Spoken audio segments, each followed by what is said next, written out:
yang ingin saya sampaikan kepada generasi muda bahwa mencari pekerjaan itu banyak, tetapi kalau kamu punya keterampilan menulis, kamu akan mendapat nilai satu step di atas. Sekarang ada copywriter, ya kan, ada ghostwriter, bahkan sekarang ada pekerjaan yang tugasnya itu membuat caption Instagram. Oh ya, scriptwriter. Itu.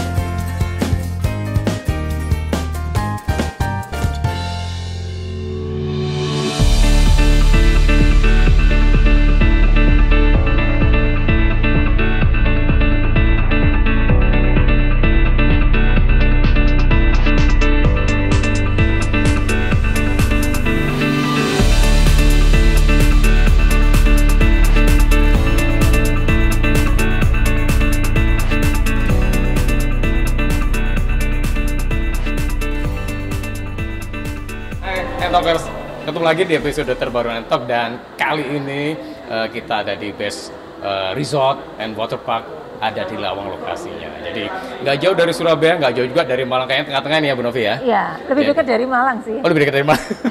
Nah, kalau dari Surabaya ya nggak jauh juga ya? Tidak jauh karena kita bisa lewat tol. Betul, 1 jam doang sih ya? 1 jam doang. Nah, dan resortnya keren banget.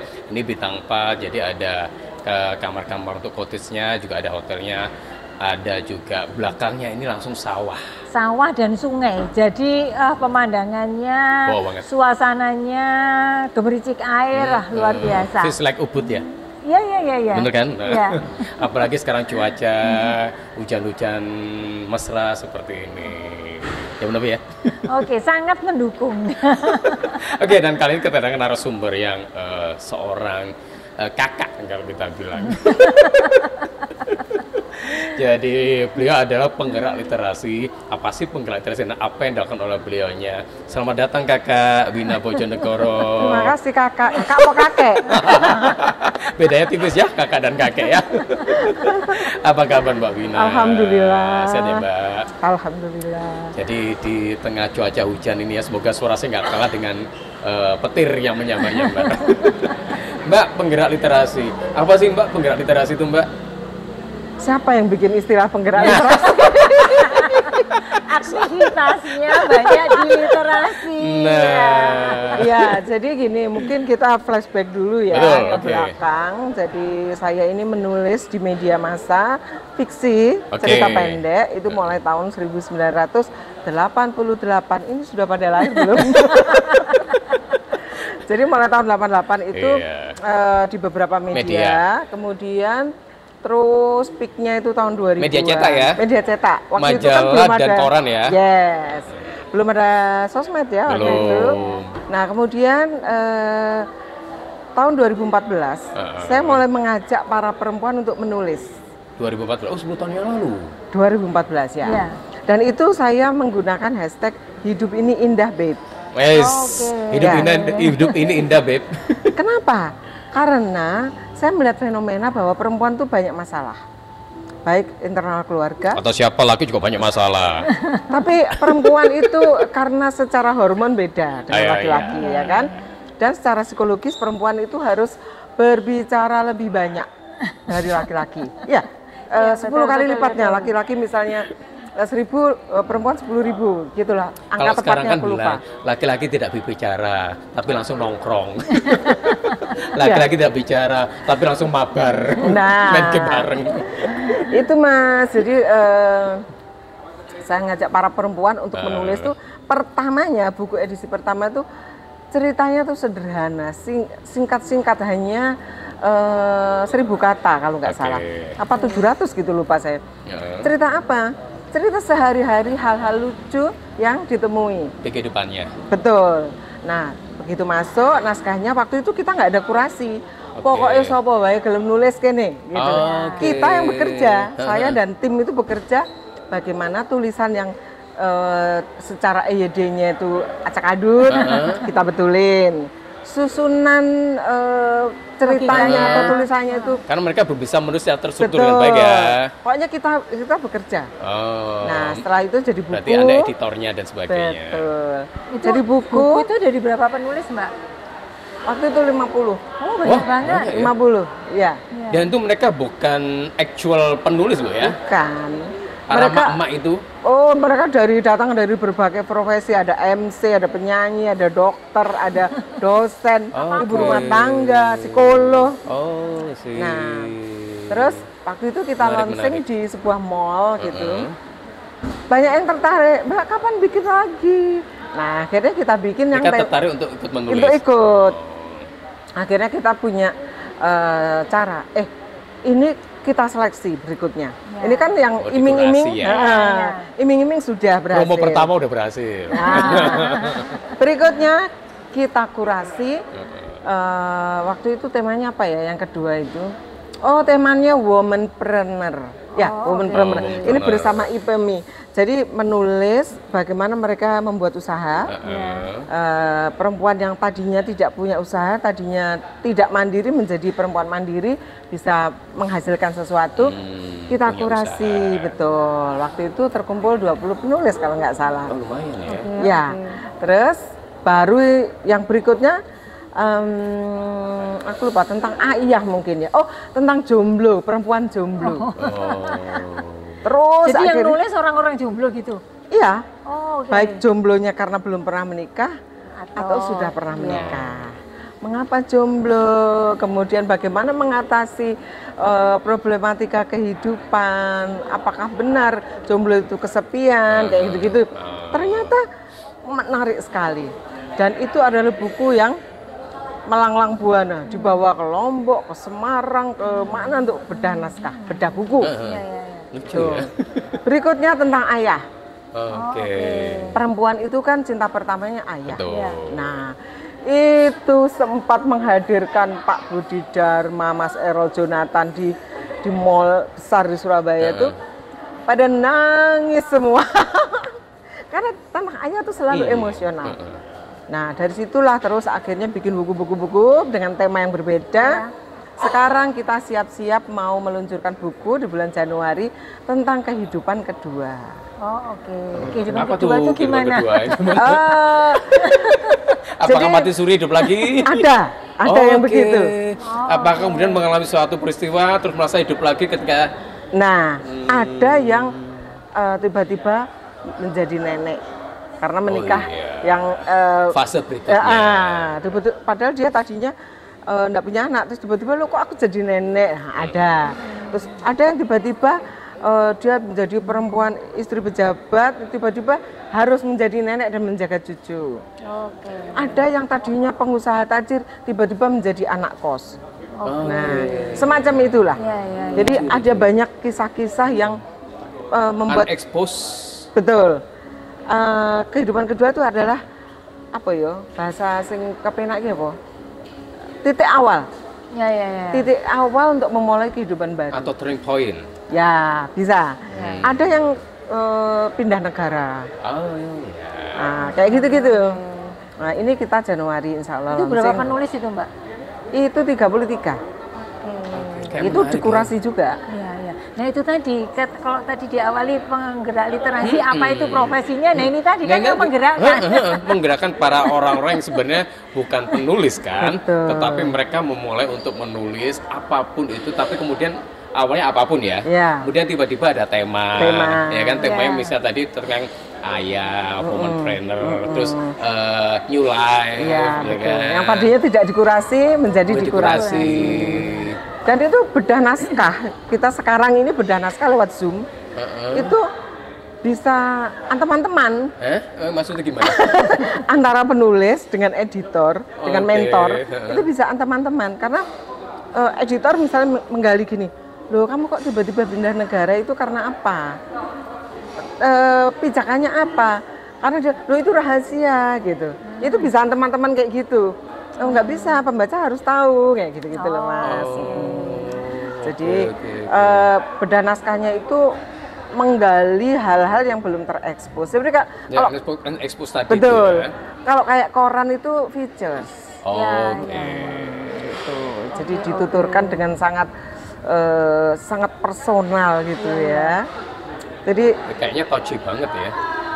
insya Allah begitu.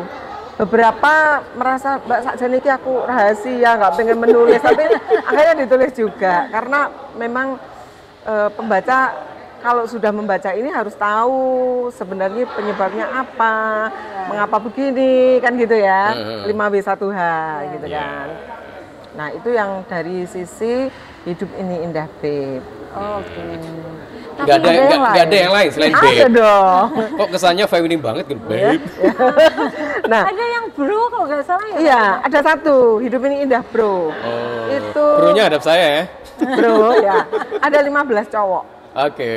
Itu menulis ada yang mantan direktur, ada yang seorang motivator, ada seorang bahkan ada tukang pijet, nah, ada kepala sekolah, macam-macam profesinya, dan mereka menulis kisah hidup yang tidak terekspos selama ini. Tapi ini sebenarnya sangat menarik ya. Jadi mengajak orang menulis. Menulis itu kan buat orang yang tidak terbiasa menulis, Iya. itu dibayangkannya pasti susah, rumit kayak gitu. Tetapi Karena memulainya seperti apa? Nah, Strukturnya ketika seperti kemudian apa? diajak untuk bercerita tentang sesuatu yang dekat sama mereka, itu jadi mudah gitu kan? Ya. Karena mereka nggak ngarang, mereka tuh seperti bicara, cuman sekarang dituliskan gitu. Betul, betul. Nah, di dalam prosesnya itu kadang-kadang mereka harus kehilangan sebagian tulisan karena menurut mentor Kurang menarik. ini kurang menarik Ya. gitu ya, diganti dengan hal-hal yang lebih menarik. Misalnya apa? Nah, itulah proses itu kadang-kadang tuh hurting. Ya. Ya. Gitu. Karena kan? mengekspos yang unexposed tadi Betul. kan. Gitu loh. Dan proses mentoringnya juga kudu sabar kan. Ya, ada beberapa yang saya nggak kepikiran loh ini bakal ditanyakan karena menurut dia itu sederhana, tetapi menurut mentor loh ini nih turning point yang penting. Nah kayak gitu-gitu. Itu tadi kalau yang dari hidup ini indah Babe. Iya. Ada lagi Mas yang lebih penting.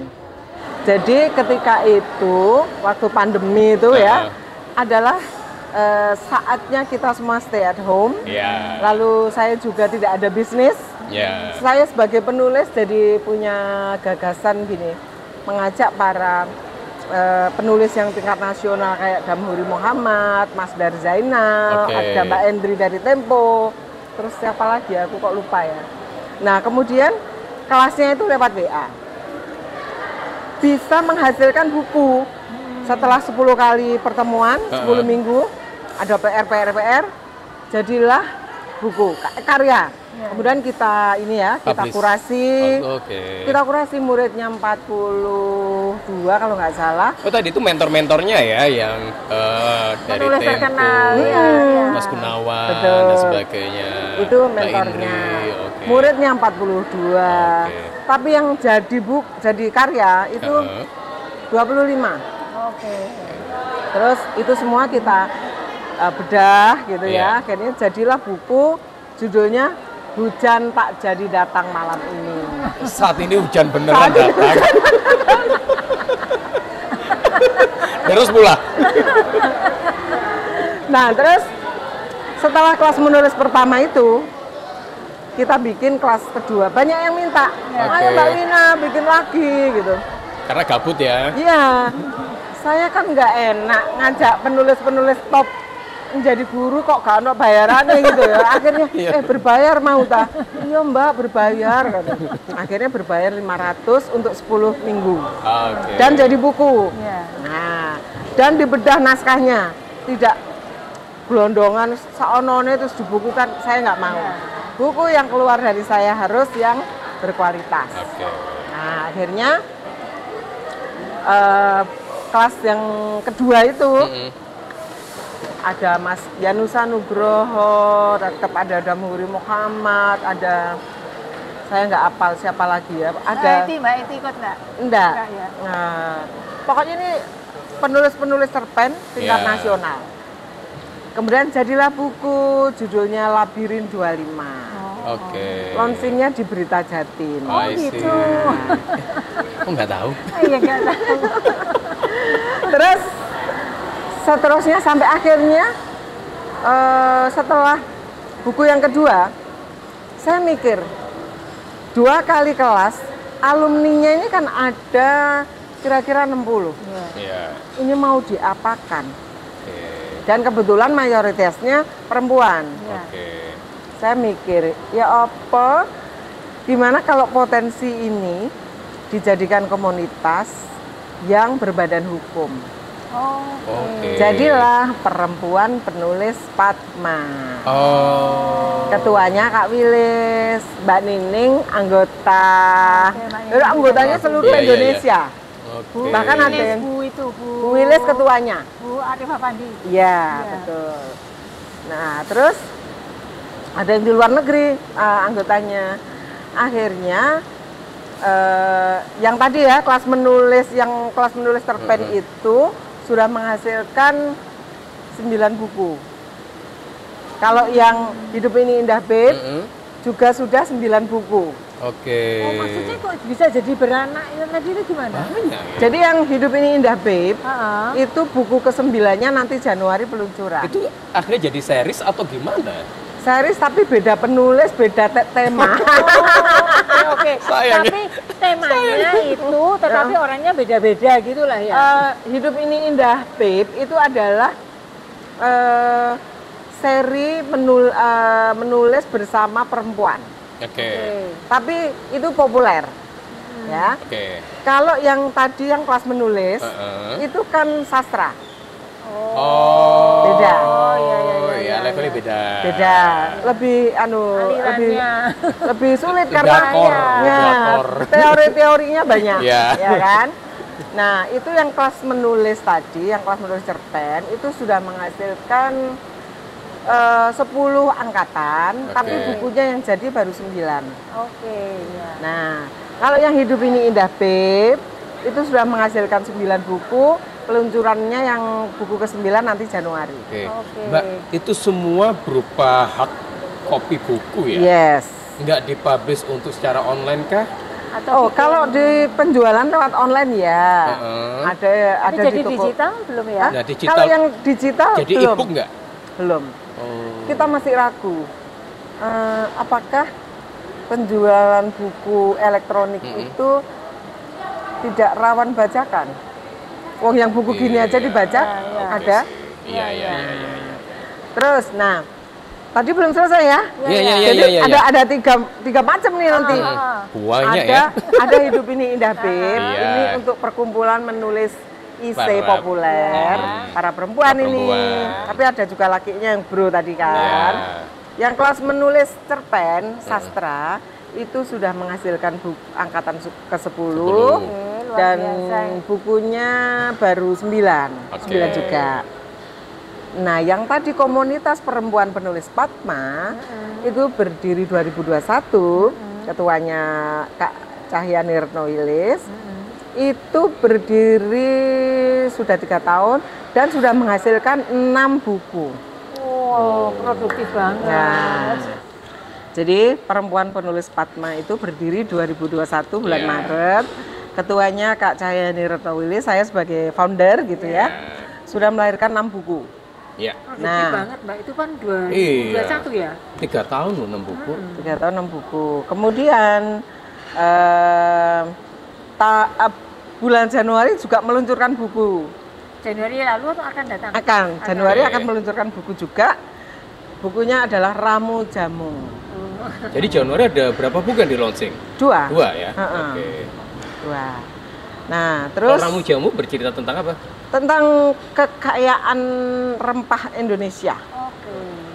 Jadi itu bekerja sama dengan komunitas lain, 2 komunitas gitu dikumpulkan, kita bikin kelas, kemudian hasilnya bebas, boleh berupa cerpen, sastra, boleh berupa IC. Oke. Itu. Terus jadi itu ya tiga macam. Dan yang untuk penerbit saya juga bulan Januari juga meluncurkan buku juga. 3 berarti. 3. Banyak sekali ya. Nah, Mbak, itu dulu gimana? Maksudnya awalnya itu dari Mbak Wina yang hobi menulis gitu kan? waktu itu kan kalau nggak salah masih bekerja juga ya? Iya. Di salah satu media. Oh, nah, Bukan. saya Di BUMN. Oh. Nah, ya. Nah, dulu tuh gimana? Apa kan kerja nih, terus bakat menulisnya itu disalurkannya itu tadi yang bikin cerpen-cerpen, yang taruh di media-media itu ya? Ya, itu adalah pengisi waktu luang. Pengisi waktu luang. Jadi saya itu kalau di dunia kerja itu saya menyerap aneka karakter, aneka peristiwa, itu menjadi apa ya? Pengetahuan. Bahan bakar. Menjadi energi. bahan bakar untuk dituliskan dalam Dituangkan dalam suatu tulisan. fiksi. Ada banyak sekali cerita yang terinspirasi dari lingkungan kantor, lingkungan ketemu customer gitu. Kalau pulang itu saya cepet-cepet buka zaman biyen mesin tip loh Mbak. Zaman dulu tahun 80-an tuh. Iya. Ngene. Terus nek salah Disuwek. orang iso tip Ini kan disuwek. Aduh, itu suka duka ketika pertama kali tulisan keluar. Begitu tonggone pokoknya. Bangga tapi loh iso tuku mesin ketik. Boleh 10 jari lo ya. Iya. Itu tak jentiane. Bagian dhewe gak iso Jentiane. miara kuku. Iya, sekarang aja bisa. Nah, Mbak ini kan luar biasa ya dari yang apa satu menulis itu saya mengalami bahwa banyak orang yang kayaknya susah menulis itu susah kayak gitu, terus Mbak Wina memulai dan kemudian menginspirasi orang-orang lain tadi dan mengajak kan, terus kemudian jadi nulis gitu Mbak. Sebenarnya apa istilahnya ini direncanakan Mbak punya apa mungkin visi tertentu sehingga kemudian atau mengalir tiba-tiba aja. Mengalir aja sih. Mengalir gitu ya. Iya, jadi tapi sejak kecil memang hobi menulis ya. ya saya itu masa kecil saya di desa di tengah hutan jati ya. Iya. Menulis itu adalah sebuah hiburan, membaca itu adalah sebuah hiburan. Saya kerjaannya ngetem di perpus sekolah. Mau Siti Nurbaya, Salah Asuhan, mau apa semua saya baca. Bapak saya langganan Penyebar Semangat. Ibu saya langganan majalah perempuan. Itu semua saya sikat. Jayabaya enggak? Waktu itu yang sampai sana Penyebar Semangat. Penyebar Semangat. Terus waktu SMA saya sekolah di kota. Itu saya kumpulannya anak-anak orang kaya semuanya langganan majalah dong. Buku-bukunya banyak dong. Saya tidak punya. Jadi saya berteman baik dengan anak-anak orang kaya, pinjam bukunya dong, pinjam majalahnya. Di situ saya mulai menulis. Era Kartini. Kartini, Femina, terus Pertiwi, Sarina. Enggak tahu semua kayaknya sekarang. Anak muda, hai. Gadis. Itu mulai muncul mode. Betul. Sekarang masih ada nggak masalah-masalah itu? Nggak ada kayaknya. Semua termakan online ya. Iya. Mbak, terus ini kan menarik sekali ya, di mana kita tahu dan terutama di Indonesia bahwa kemampuan literasi kita lah kebanyakan itu kan masih sangat kurang gitu ya. Nah, ini tadi kalau saya lihat dengan aktivitas Mbak kan berarti sebenarnya itu tadi sebenarnya ngajak orang supaya kemudian jadi aware gitu kan Mbak. Nah ini apa ya, apa kok saya bilang tadi itu cara-cara ini apa, kalau tadi saya nanya itu goalnya apa gitu loh Mbak. Mungkin ada nilai-nilai apa yang kepingin Mbak? Apakah ingin meningkatkan kualitas SDM dengan literasi yang seperti ini? Karena kan sekarang ini banyak ya kita lihat di sosmed-sosmed ya, olok-olokan SDM literasi rendah. SDM rendah. Literasinya Mbak. Literasi rendah. Iya, terus menyerapnya sekarang belajarnya lewat itu yang depannya T itu terus hanya 1 menit ya kayak gitu. Atau clickbait aja, itu kan sekarang itu. Itu membuat hanya membaca judulnya, nggak membaca dalamnya. Itu salah siapa ya? Enggak, apakah makin terdorong dengan ini muncul ataukah gimana nih Mbak? Tadi goalnya apakah pengen mengajak SDM kita untuk semakin literasinya semakin meningkat atau apa? Saya tuh lebih concern kepada perempuan karena perempuan itu adalah tonggak rumah tangga, tonggak masa depan bangsa. Betul. Kalau perempuan itu literate, perempuan itu melek literasi, insya Allah dia dalam mendidik anak-anaknya itu lebih baik, terutama senang belajar gitu ya, curious, ingin tahu apa sih, misalnya gini, kenapa sih ini kok kenapa gelas kalau dingin tuh berembun gitu, itu kan bisa dicari di buku bacaan ya, di kamus pintar lah, di buku apa itu yang indeks, yang seri-seri itu kan semuanya ada. Nah, saya menyasar perempuan karena yaitu perempuan itu adalah yang membentuk pendidikan di rumah, anak-anak di rumah. Membentuk masa depan bangsa. Betul. Kalau di sekolah itu tugasnya guru, tapi di rumah itu tugasnya ya sebenarnya orang tua sih, bapak dan ibu. Tapi banyak ibu itu kalau ditanyai anaknya nggak ngerti loh. Coba di desa itu anak-anak kalau di sekolah dapat PR, tanya ke ibunya, belum tentu ibunya paham. Makanya itu ibu itu harus belajar seumur hidup menurut saya. Belajar itu seumur hidup. Nah, karena ibu-ibu itu tugasnya besar, dia yang menentukan masa depan bangsa melalui pendidikan anaknya. Maka saya mengajak para perempuan untuk menulis. Kenapa? Kenapa kok menulis? Iya. Karena dengan menulis, perempuan itu belajar. Satu, dia membaca pasti. Membaca literatur, betul. Membaca literatur. Terus kemudian yang kedua, dia belajar berpikir secara terstruktur. Ya, bagaimana membuat judul, bagaimana membuat book, bagaimana membuat ini. Nah, bagaimana 5W1H, dia otomatis belajar itu. Kemudian yang berikutnya adalah belajar menggunakan ejaan yang disempurnakan, gitu kan. Kemudian yang terakhir, belajar memilih diksi. Betul. Jadi banyak sekali yang sekarang diksi-diksi pilihannya yang sangat tidak tepat. Nah, antara kami dan kita itu beda loh ya. Loh ya. Itu hal yang banyak yang paling tidak kecil. tahu. Nah, dengan kita itu ini, kami itu ini. Ya, kalau kita itu kan saya dan kamu, gitu kan. Kalau kami adalah terdiri dari orang-orang di dalam ini, di luar kamu, gitu kan. MC aja banyak diksi yang salah kok. Nah, ya karena kita siapa? Karena terpengaruh bahasa gaul kali ya. Itu. Atau misalnya diksi antara saya, aku, nah itu juga masih banyak yang kurang tepat. Nah iya, termasuk ini pernah kejadian nih, anak muda tampil di panggung, audiensnya di atas dia manggilnya kamu, kalian. Iya. Itu nggak boleh. Karena mereka banyak mengabsorb bahasa Inggris, cuman yang you and I. Iya, bahasa Indonesia lebih kaya. Ya, memang cuman you. Apa mana bahasa Jawa ya? Waduh, lebih mumet lagi. Beras karak, yo beras karak lontong. Nah. Iya benar-benar sih. Kemudian diksi itu yang paling penting. Betul. Juga. Itu dipelajari semua di komunitas menulis. Dan kalau saya selalu buku yang keluar itu tidak boleh buku yang tidak konsep. Jadi harus selain dikurasi ya harus dibedah itu. Ini dikasih masukan, ini kurang ini. Berarti berikutnya kayak sasarannya para perempuan-perempuan muda kali ya yang diajak itu mungkin ya. Aku pernah Mas bikin kelas menulis untuk teenage. Oh iya, oke. Sing daftar mek pitu. Terus? Kenapa? Ya berarti nggak menarik. minatnya sedikit. Sementara kalau ibu-ibu itu yang daftar tuh sampai 40, 50. Teenage cuma 7. Tapi ya tetap aja tak jalankan. Iya, karena gini. Nah, ini kan ini miris ya. Karena sebenarnya target sebenarnya kalau ini dari saya lihat Mbak Wina mestinya tuh menyasar ke para teenagers kan gitu. Agar mereka juga bisa mulai berpikir secara terstruktur tadi kan, memilih diksi yang baik dan sebagainya. Karena gini kan, anak melakukan sesuatu karena melihat yang dilakukan orang tua. Betul. Nah kalau orang tuanya enggak itu tuh ya wis enggak ada minat sama sekali. Itu kan saya ngalami itu. Iya. Itu saya ngalami banget.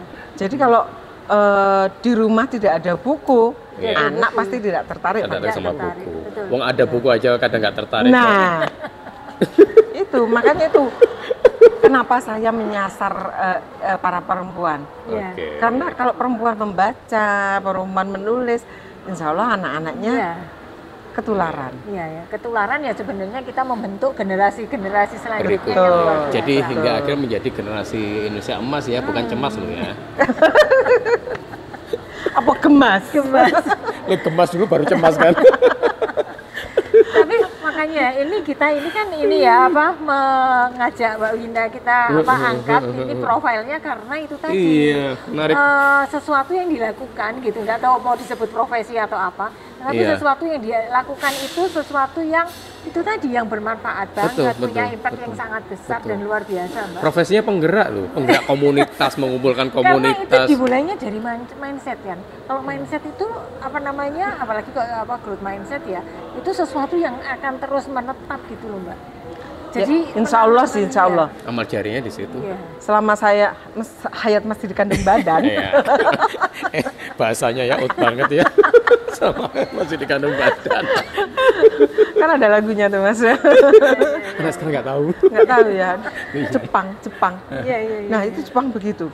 Jadi setiap anak lulus sekolah tuh bikin buku. Semua dikoleksi di sekolah. Jadi otomatis anak membuat buku itu kan riset. Betul. Ya kan? Apapun bukunya, entah populer, buku ilmu pengetahuan, buku sastra, puisi, apapun. Atau sesuai dengan imajinasi, misalnya tingkatannya SD, imajinasi anak SD kan gitu. Nah, betul. Ya. Nah, tapi yo gak usah golek ISBN iki sing gak ngentek-ngentekno ISBN di Perpusnas. Dulu kita waktu kecil SD kan menulis ketika liburan masuk sekolah menulis kemarin liburan. Betul. Ya kayak inget kan? Mengarang indah dulu ya. Betul. Saya bikin paket liburan di rumah nenek. Oke. Ada kelas menulisnya. Itu generasi ke generasi sampai. Iya, ya kan inget kan dulu kita mengarang kan gitu, menulis liburan kemarin apa kan. Dan gini ya, yang bikin saya cemas tuh adalah kan Indonesia cemas tuh bukan Indonesia cemas, Indonesia gemas. Kita itu secara internasional kadar literasinya itu rendah sekali, paling nggak tahu kedua atau ketiga dari bawah. SDM literasi rendah kan bener. Jadi gimana? Ini konsep pendidikan kayaknya harus diubah deh. Literasi, buku harus masuk sekolah, buku sastra. Sastra harus masuk sekolah, anak-anak harus diberi tugas menulis. Ya kayak dulu lagi ya. Betul. Dulu kita kenal sekarang namanya nggak ada menulis halus ya? Nggak ada. Oh, nggak ada. Dulu kan menulis halus dikumpulkan dinilai, ya kan. Dulu kita kenal namanya Hadini dan sebagainya. Sekarang nggak tahu apakah anak sekarang kenal Hadini. Ada pelajaran mengarang kan dulu. Ada. Sekarang nggak ada. Terus bikin puisi juga kan. Iya, betul. Kembalikan pendidikan seperti dulu. Marwahnya ya. Mbak, tapi dengan kondisi yang tadi itu literasi rendah nih, Mbak, dengan orang-orang yang mungkin akan mendengarkan cerita melihat ini, itu apa sih yang kita bisa lakukan gitu, Mbak, di lingkungan kita supaya tadi itu mungkin nggak sampai seperti Mbak Wina ya menggerakkan orang banyak karena dengan networking yang sudah sedemikian rupa, tapi kita sebagai orang nggak tahu lah mau masih orang muda yang baru lulus kuliah atau mereka yang awal bekerja, karena banyak penonton kita ini anak-anak yang baru mau lulus kuliah, terus mereka lagi cari kerja untuk kenal profesi-profesi gitu loh, Mbak, gitu. Dan ini kan ada satu hal baru yang bukan hanya profesi yang mainstream, tetapi sesuatu yang penulis. Coba kalau dengan Mbak Wina tadi kan karena beliau sudah mapan sehingga nggak perlu narik ongkos dan sebagainya. Tapi kan ini berarti bisa dijadikan sebagai sebuah pilihan hidup yang jadi profesi penulis, gitu loh, Mbak. Penulis. Dan gimana sih kalau kita misalnya nggak sampai seperti Mbak Wina bisa ngajak orang-orang di sekitar kita gitu, Mbak? Saya kira itu mulai dari di rumah ya. Di rumah. Kembali lagi Ibu Kembali lagi Ibu. Nah, konsep yang old fashion itu bapak-bapak kerja, ibu-ibu di rumah itu ya ibu yang harus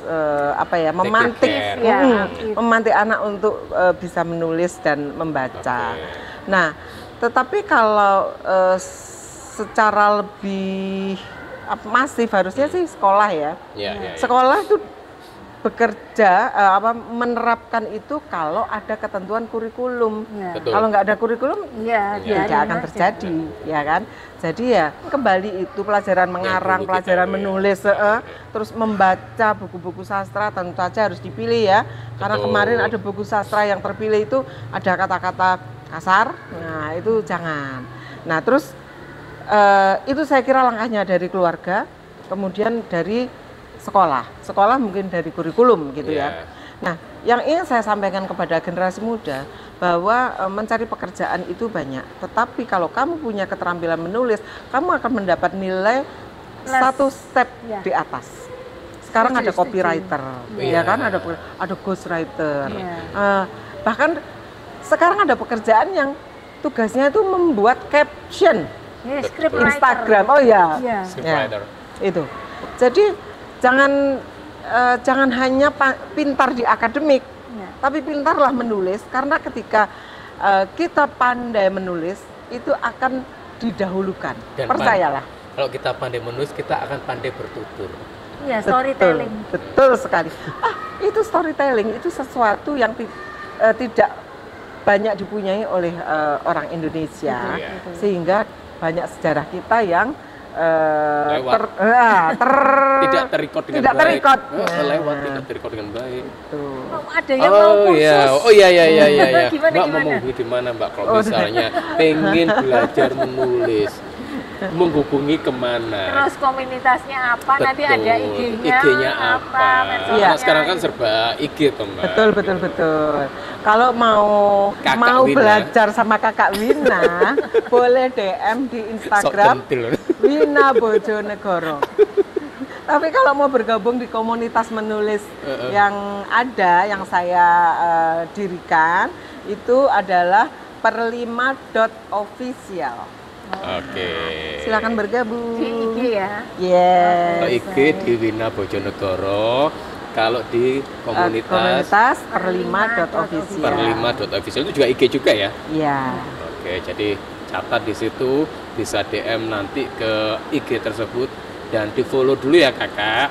Nanti akan di follow back kakak. Akan di fallback. Oke Mbak Wina, sekali lagi terima kasih matur nuwun untuk Sama-sama. waktunya. Terima kasih, semoga menginspirasi ini karena banyak anak muda yang tadi itulah nggak suka baca, suka joget-joget. Itu kan anu banget gitu loh ya, apa namanya? Kan joget lebih seru daripada membaca. Prihatin. Iya.